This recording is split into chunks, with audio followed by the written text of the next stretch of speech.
दोस्तों नमस्कार। चर्चा का विषय में आप सभी का मैं विश्वपति स्वागत करता हूँ।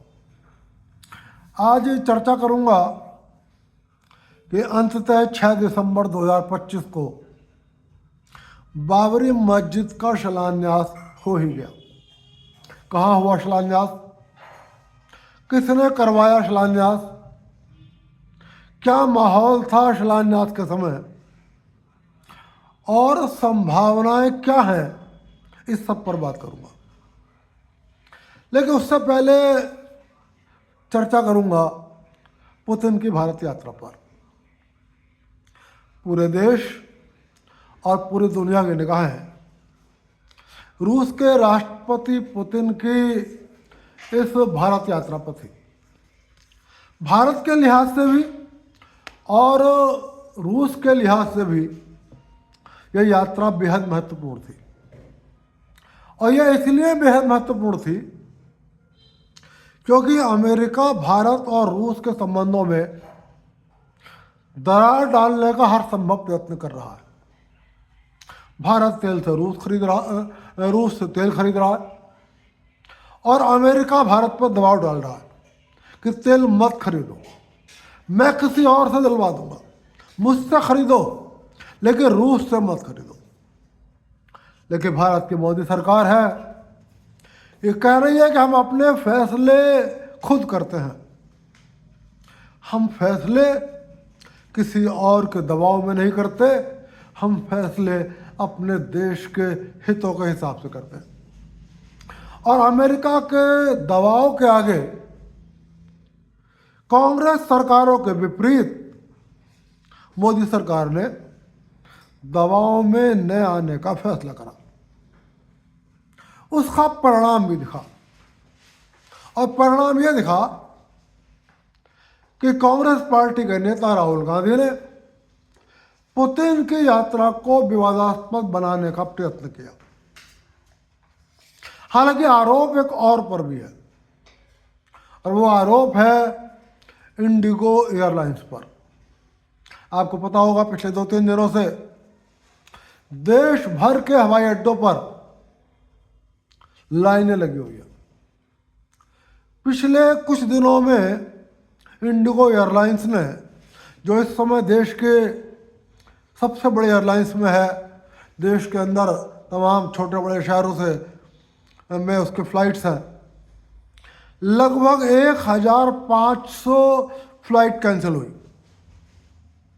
हालांकि कुछ लोग कारण बताते हैं एक सरकारी आदेश को, जिसके बारे में जनवरी 2024 में ही बता दिया गया था। लेकिन अनेक गहरी जानकारी वाले लोगों का अनुमान है कि इंडिगो ने डीप स्टेट के इशारे पर राष्ट्रपति पुतिन के दौरे के समय ये दिखाना चाहा कि भारत में अव्यवस्था है। भारत के हवाई अड्डों पर जहाज कब उड़ेगा कब नहीं उड़ेगा कुछ पता नहीं, कोई बताने वाला नहीं है। और 50,000 लोगों ने हवाई अड्डों पर डेरा जमा रखा है और वो अपनी अपनी लाइनों में लगे हुए हैं। फिलहाल सच क्या है ये जांच के बाद पता लगेगा। लेकिन यदि इस आरोप में दम है कि डीप स्टेट के इशारे पर इंडिगो एयरलाइंस ने यह हरकत करी, तो सरकार को हर हालत में इंडिगो के खिलाफ एक कड़ा कदम उठाना होगा। यह आशंका इसलिए और भी ज़्यादा है क्योंकि जब इससे पूर्व अमेरिका के राष्ट्रपति डोनाल्ड ट्रंप भारत आए थे, तब भी दिल्ली में विपक्ष के लोगों ने, डीप स्टेट के लोगों ने दंगे प्रायोजित किए थे।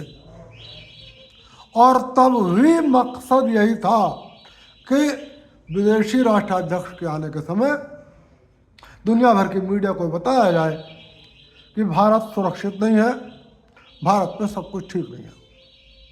और इसलिए इस आशंका को इनकार नहीं किया जा सकता। इस आशंका को दम इसलिए और मिल जाता है कि राहुल गांधी ने भी अपनी ओर से पुतिन की यात्रा को विवादास्पद बनाने का प्रयास किया और उन्होंने ये कहा कि पहले की परंपराओं के विपरीत वर्तमान सरकार ये नहीं चाहती कि विदेशी राष्ट्राध्यक्ष आए और वो भारत में विपक्षी नेताओं से मिले। यहाँ पर मैं आपको एक पूरा प्रोसीजर बताऊंगा कि आखिर किन परिस्थितियों में विपक्षी नेताओं से आने वाले राष्ट्राध्यक्ष मिलते हैं या नहीं मिलते। और सवाल यह है कि क्या उस प्रोसीजर को राहुल गांधी ने पूरा किया? यदि पूरा नहीं किया तो क्या राहुल गांधी बस अव्यवस्था फैलाना चाहते थे? फिलहाल बस विदेशी राष्ट्राध्यक्ष के भारत के विपक्षी नेताओं से मिलने के 3 रास्ते होते हैं। पहला तरीका यह होता है नेता विपक्ष या और भी विपक्ष का कोई भी नेता जो आने वाले मेहमान से मिलना चाहता है, विदेश मंत्रालय को एक पत्र भेजता है और उससे अनुरोध करता है कि आने वाले राष्ट्राध्यक्ष से हमारी मुलाकात करा दी जाए। उसके बाद विदेश मंत्रालय की समिति आने वाले राष्ट्राध्यक्ष से बात करती है और यदि वो सहमत होते हैं तो ये मुलाकात निश्चित कर दी जाती है। अभी तक की जानकारी स्पष्ट है कि राहुल गांधी ने विदेश मंत्रालय से ऐसा कोई निवेदन नहीं किया कि वो रूस के राष्ट्रपति से मिलना चाहते हैं।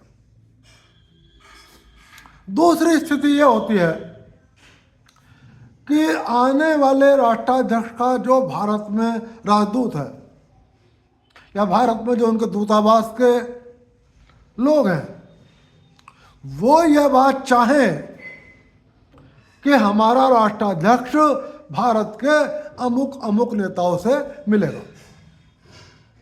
यदि वो मुलाकात कहते हैं सरकार से कि उनको मिलवा दिया जाए, तो सरकार उन विपक्षी नेताओं से या अन्य दलों के नेताओं से राष्ट्राध्यक्ष की मुलाकात तय कराती है।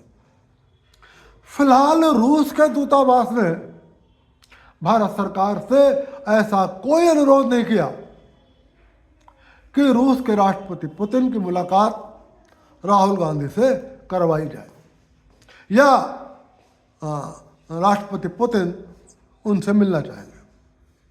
और एक तीसरा तरीका यह होता है कि आने वाला राष्ट्राध्यक्ष खुद सरकार से कहे कि मैं आपके देश में आ रहा हूं और अमुक अमुक नेताओं से, अमुक अमुक दलों के लोगों से मिलना चाहता हूं। फिलहाल राहुल गांधी का आरोप है कि सरकार ने मिलने नहीं दिया। अभी तक की जानकारी के हिसाब से राहुल गांधी ने विदेश मंत्रालय से निवेदन नहीं किया, आवेदन नहीं किया।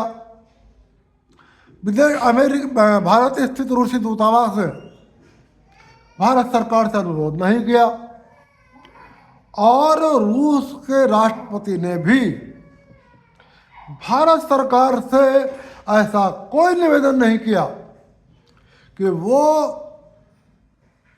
राहुल गांधी से मिलना चाहते हैं। राहुल गांधी यदि वास्तव में मिलना चाहते थे तो वो स्थायी समिति के माध्यम से, विदेश मंत्रालय की स्थायी समिति के माध्यम से अपना आवेदन कर सकते थे, अपनी रिक्वेस्ट भेज सकते थे, लेकिन उन्होंने नहीं की। इसका मतलब बहुत स्पष्ट है, राहुल गांधी का मकसद राष्ट्रपति पुतिन से मुलाकात करना नहीं था, बल्कि एक विवाद पैदा करना था। और इसीलिए यह संभावित है कि राहुल गांधी की तर्ज पर ही राहुल गांधी या उनके समर्थक या भारत विरोधी डीप स्टेट ने इंडिगो एयरलाइंस के माध्यम से भारत के हवाई अड्डों पर अफरा तफरी पैदा करके राष्ट्रपति पुतिन की यात्रा के समय ये दिखाना चाहा कि भारत सब कुछ ठीक नहीं है। फिलहाल इस सब की मैं निंदा करता हूँ और निंदा सबको करनी चाहिए। पुतिन का दौरा बेहद शानदार रहा, विदेशी दबाव बेअसर रहे और सफलतापूर्वक पुतिन अपना दौरा करके विदेश यात्रा पर अपने स्वदेश रवाना हो गए। और अब मैं आपको लेकर चलता हूं उस चर्चित खबर पर जो इस वक्त पूरे देश में सबसे ज्यादा चर्चाओं के बाजार में, और वो है कि 6 दिसंबर 2025 को अंततः बाबरी मस्जिद का शिलान्यास हो गया। हालांकि आपको यह भी बता दूं कि इस बाबरी मस्जिद का शिलान्यास अयोध्या में नहीं हुआ है, उत्तर प्रदेश में नहीं हुआ है। इस बाबरी मस्जिद का शिलान्यास पश्चिम बंगाल के मुर्शिदाबाद में रेजीनगर भरतपुर इलाके में हुआ है और इस शिलान्यास कार्यक्रम के आयोजक थे हुमायूं कबीर, जो तृणमूल कांग्रेस पार्टी के टिकट पर विधायक चुने गए और जिनको फिलहाल तृणमूल कांग्रेस से निष्कासित कर दिया गया है। हालांकि निष्कासन दिखावा है या रणनीति है, ये अभी सब कुछ संदेह के घेरों में है। फिलहाल ये शिलान्यास सफलतापूर्वक हो गया और 6 दिसंबर 2025 की दोपहर में 1:10 पर मुर्शिदाबाद के रेजीनगर भरतपुर इलाके में इस बाबरी मस्जिद का शिलान्यास हुआ। और जैसा कि हुमायूं कबीर ने लोगों से अनुरोध किया था कि लोग बड़ी संख्या में ईंटें लेकर आए और कार्यक्रम में सम्मिलित हों। फिलहाल उस रेजीनगर भरतपुर इलाके में दूर दूर तक मुस्लिम समुदाय की लाइनें लगी हुई थी। लोग अपने कंधों पर रखकर या अपने सिरों पर रखकर अपने घरों से 2 ईंट 3 ईंट 4 ईंट लेकर आ रहे थे। यह कार्यक्रम वास्तव में जिस स्थल पर मस्जिद बनेगी वहां से लगभग 1 किलोमीटर दूर हुआ, लेकिन 3 से 4 लाख लोग इस कार्यक्रम में शामिल हुए। फिलहाल जो संपूर्ण प्रोजेक्ट है वो 300 करोड़ रुपए का है और हुमायूं कबीर ने कहा है पैसा कोई समस्या नहीं है, यानी कि उनको पूरा विश्वास है कि जिनके कंधों पर बैठकर वो इस विवादास्पद बाबरी मस्जिद का निर्माण करने जा रहे हैं, वो पैसों की व्यवस्था निश्चित रूप से कर देंगे। हालांकि ममता बनर्जी ने हुमायूं कबीर को पार्टी से निष्कासित कर दिया और ये कहा कि यह हुमायूं कबीर का अपना प्रोग्राम है और कुछ टीएमसी विरोधी ताकतें हुमायूं कबीर को शह दे रही है। टीएमसी के प्रवक्ता ने यहां तक कह दिया कि भाजपा इस प्रोग्राम को फंडिंग दे रही है। दूसरी ओर भाजपा ने सीधा सीधा आरोप लगाया कि यह ममता बनर्जी का खेल है। सच क्या है इस बारे में अभी सीधे सीधे कह देना मुश्किल है। आशंकाएं 3 हैं। पहली आशंका यही है कि जिस तरीके से बिहार में मुस्लिम वोट अंततः असदुद्दीन ओवैसी की ओर मुड़ा, कहीं पश्चिम बंगाल में यह मुस्लिम वोट एक बार फिर ओवैसी की ओर ना मुड़ जाए, तो ममता बनर्जी ने हुमायूं कबीर को मोहरा बनाकर उन्हें एक सुरक्षित मंच बनाने की सलाह दी और हुमायूं कबीर के माध्यम से मुर्शिदाबाद में बाबरी मस्जिद का शिलान्यास करा दिया। खुद को उससे अलग दिखाने के लिए, यानी कि ममता बनर्जी ने अपने हिंदू वोटों को सुरक्षित रखने के लिए खुद कार्यक्रम से दूरी बनाकर रखी और हुमायूं कबीर को पार्टी से निष्कासित कर दिया।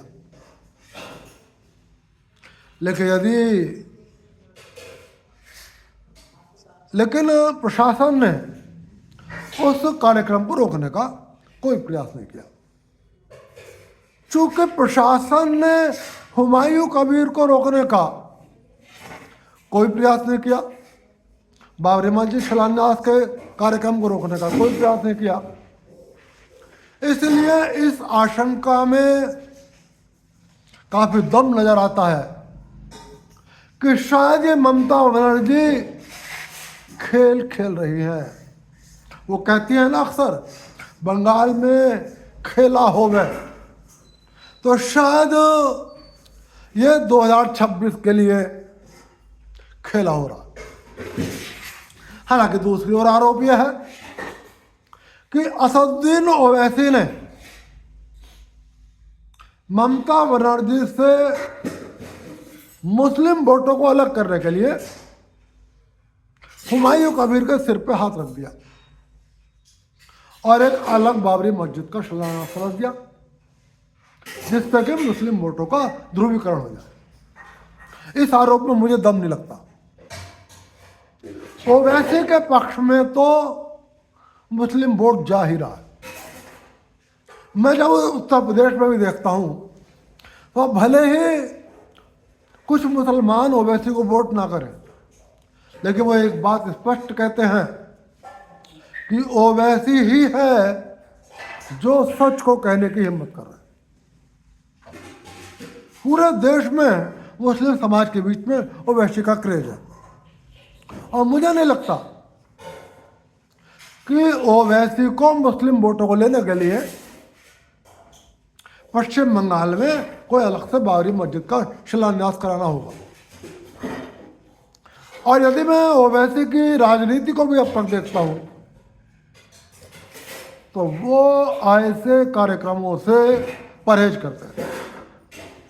एक प्रशंसा है असदुद्दीन ओवैसी की, हालांकि वो पूरी तरीके से मुस्लिम हितों की बात करते हैं,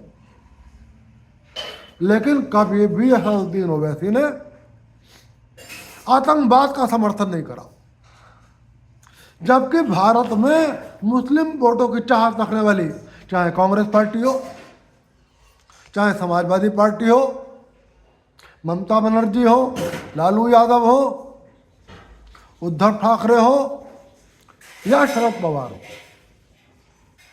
ये हमेशा आतंकवाद की निंदा करने से परहेज करते हैं, क्योंकि इनको लगता है कि यदि हमने आतंकवाद की निंदा कर दी तो मुसलमान नाराज। लेकिन ओवैसी उस सब के बावजूद, एक मुस्लिम नेता होने के बावजूद वो आतंकवाद की निंदा करते हैं। और यही नहीं, ऑपरेशन ब्लू स्टार के समय उन्होंने खुलकर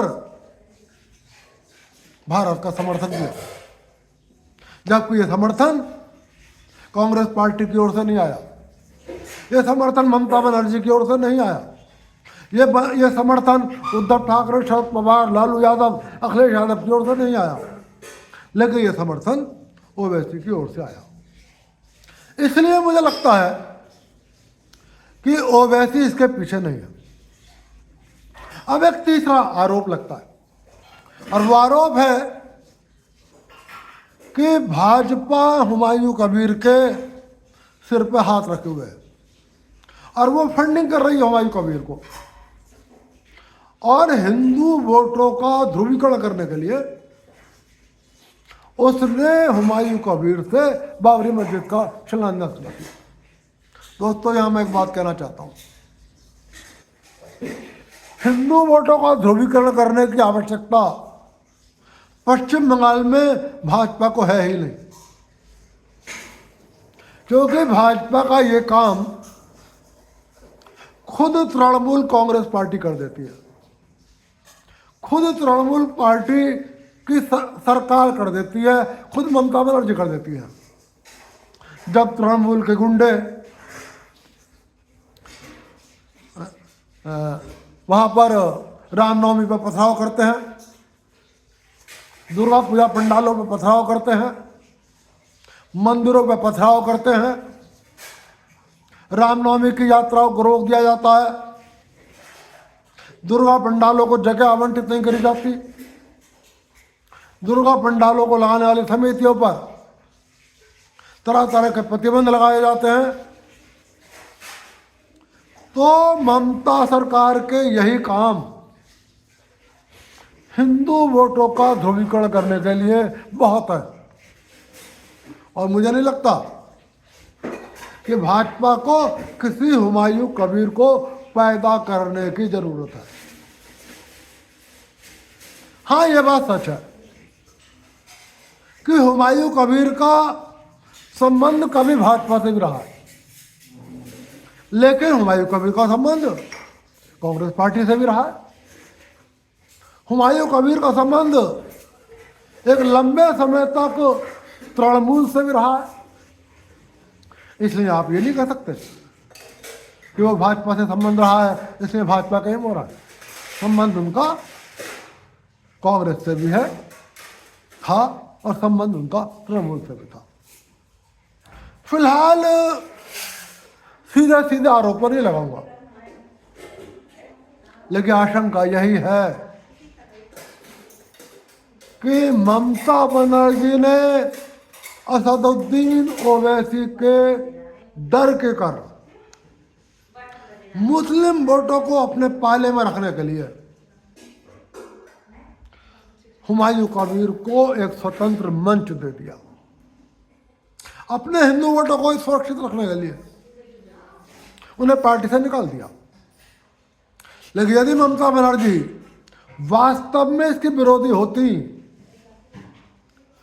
तो 6 दिसंबर 2025 को मुर्शिदाबाद में पश्चिम बंगाल का प्रशासन इस बाबरी मस्जिद के शिलान्यास में हुमायूं कबीर का सहयोग करता हुआ नजर नहीं आता। कल 6 दिसंबर 2025 को मीडिया का जितने भी हाउसेज ने इस कार्यक्रम को कवर किया, सब एक बात पर निश्चित थे कि पश्चिम बंगाल जिला प्रशासन ने इस कार्यक्रम को रोकने का कोई प्रयास नहीं किया, बल्कि मुर्शिदाबाद का संपूर्ण प्रशासन, संपूर्ण सरकारी अमला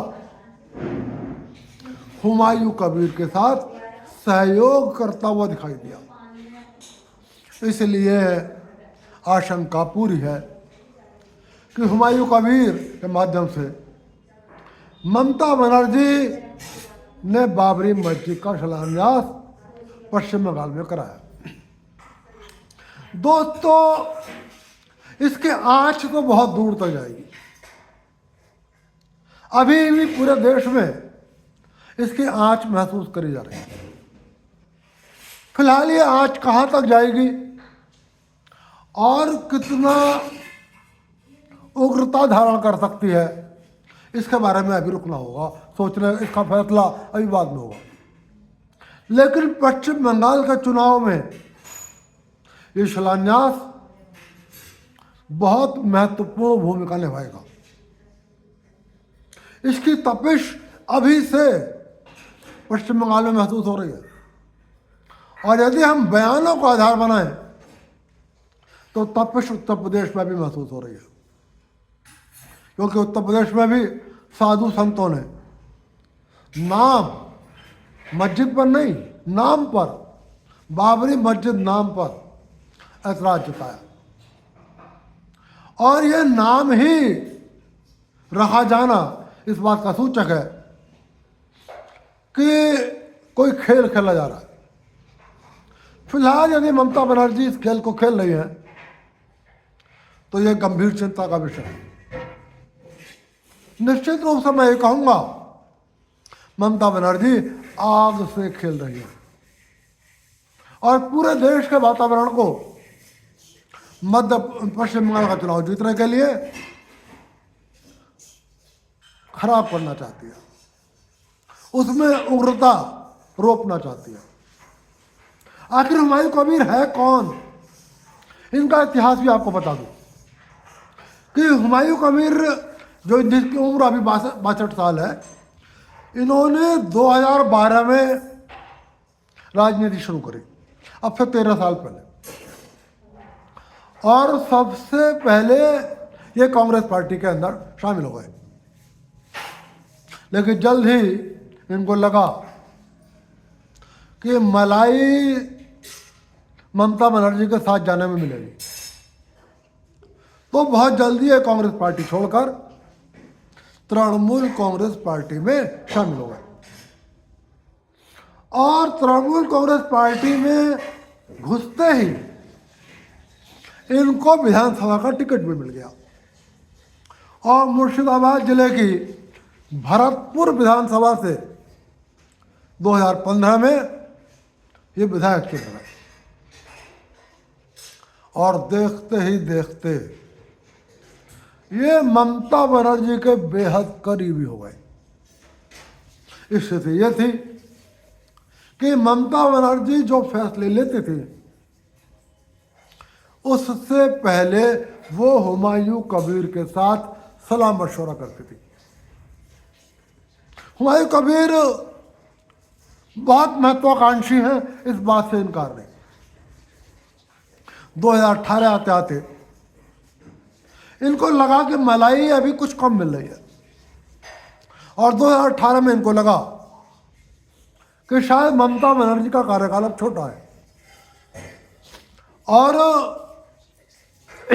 भाजपा बंगाल पर कब्जा कर लेगी। नतीजा यह हुआ कि ये 2018 में भाजपा में शामिल हो गए और वहां पर भी ये पीछे नहीं रहे, भाजपा में भी इन्होंने अपने पैर जमा लिया और इनको मुर्शिदाबाद से लोकसभा का चुनाव भी मिल गया, टिकट भी मिल गया। लेकिन मुर्शिदाबाद की जनता ने, भाजपा समर्थक लोगों ने हुमायूं कबीर को पसंद नहीं करा और ये चुनाव हार गए। उसके बाद ये वापस तृणमूल कांग्रेस में चले गए। कहा यह भी जाता है कि उस वक्त तृणमूल कांग्रेस पार्टी ने ही इनको भाजपा में प्लांट किया था। लेकिन ये बात कितनी सच है और कितनी झूठ कही जा सकती है। 2021 में इनको फिर तृणमूल कांग्रेस पार्टी का टिकट मिला और ये फिर चुनाव जीते। अभी भी ये विधायक हैं, मुर्शिदाबाद जिले के भरतपुर विधानसभा से विधायक हैं। फिलहाल बाबरी मस्जिद का शिलान्यास कर दिया है, ममता सरकार ने पूरा सहयोग दिया है, सरकारी अमले ने पूरा सहयोग दिया है और पश्चिम बंगाल के मुस्लिम समुदाय में बहुत ज़्यादा उत्साह है। यह उत्साह कल भी दिखाई दे रहा था जब दूर तक ईंटें लाने वाले लोगों की लाइनें लगी हुई थी और 3 से 4 लाख लोगों की भीड़ इस शिलान्यास कार्यक्रम में शामिल हुई थी। तो फिलहाल मुर्शिदाबाद के रेजी नगर भरतपुर इलाके में हुआ ये बाबरी मस्जिद का शिलान्यास कितना गरमाएगा पश्चिम बंगाल की सियासत को, क्या असर डालेगा संपूर्ण भारत की सियासत पर, क्या ये प्रभावित करेगा उत्तर प्रदेश को भी, क्या ये मोहरा है भाजपा के, क्या ये मोहरे हैं ओवैसी के, या खेला हो वे, जैसा कि ममता बनर्जी कहती रही हैं कि ये ममता बनर्जी का ही खेला हो रहा है। इस पर फिर कभी चर्चा करूंगा, देखते रहिए। चर्चा के विषय में फिर मिलूंगा और फिर चर्चा करूंगा किसी अन्य विषय पर। तब तक के लिए आप सभी को विश्वपति का नमस्कार।